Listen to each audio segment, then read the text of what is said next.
ট্যাক্সাস ব্যাকটা you পরিবার কনিফারের একটি স্বতন্ত্র বিবর্তনীয় শাখা গঠন করে, যা খুব তাড়াতাড়ি অন্যান্য গোষ্ঠী থেকে বিচ্ছিন্ন হয়ে যায়। এই পরিবারটি টারশিয়ারিতে তার শীর্ষে পৌঁছেছিল এবং আজ মাত্র কয়েকটি ক্ষুদ্র অবশিষ্টাংশ দ্বারা প্রতিনিধিত্ব করা হয়। ট্যাক্সাস গণটি বড় নয়, এটি প্রায় 8টি প্রজাতি নিয়ে গঠিত, সম্ভবত পূর্ববর্তী টারশিয়ারি প্রজাতির ভৌগোলিক জাতি। ইংরেজি ইউ ব্রিটেন, ইউরোপ থেকে উত্তর পূর্ব নরওয়ে, দক্ষিণ উত্তর আফ্রিকা এবং পূর্ব এশিয়ার মাইনর, সিরিয়া এবং ককেশাস পর্যন্ত স্থানীয়।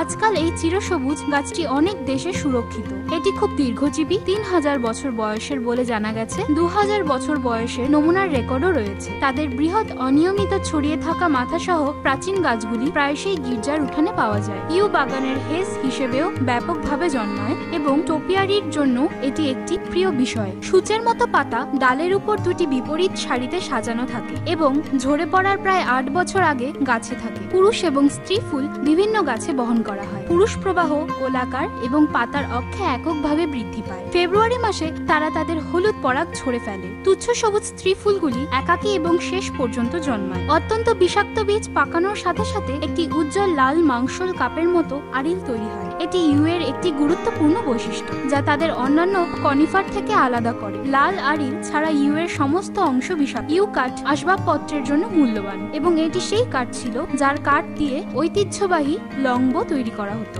সাধারণত 10 থেকে 12 মিটার পর্যন্ত উঁচু হয়ে থাকে এই ইউ গাছ, যদিও পুরনো গাছগুলি 20 মিটার পর্যন্ত পৌঁছতে পারে। এই গাছ চিরসবুজ হয়ে থাকে এবং মার্চ এপ্রিল পর্যন্ত